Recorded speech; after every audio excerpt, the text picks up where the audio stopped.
ইউটিউবে বক্তাকে দেখে মহিলারা কি ওয়াজ শুনতে পারবে? ইউটিউবে কোনো ওয়াজ যদি কেউ শুনতে চায় মেয়েরা, তাহলে সেক্ষেত্রে বিশুদ্ধ মত হলো এটি পারবে ফিতনা থেকে মুক্তির ব্যাপারটি মোটামুটি নিশ্চিত থাকলে। অর্থাৎ যদি এমন হয় যে বক্তাকে দেখে তার মনে বাজে চিন্তা আসবে, বাজে কল্পনা আসবে, এরকম অবস্থা তৈরি হতে পারে, এটা ব্যক্তির উপরে ভ্যারি করবে, তাহলে তার জন্য সেটা জায়েজ নাই, তিনি শুধু অডিও শুনবেন।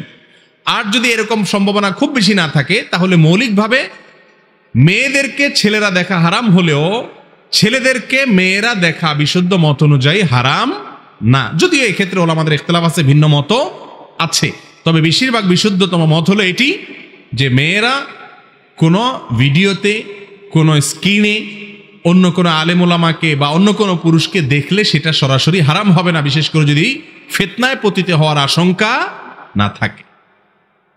এটা কাকে দেখছেন, কে দেখছেন, তার মনের অবস্থা কি, সেটা হলো এক্ষেত্রে বিবেচ্য বিষয়, তার উপরে নির্ভর করবে ফতোয়া।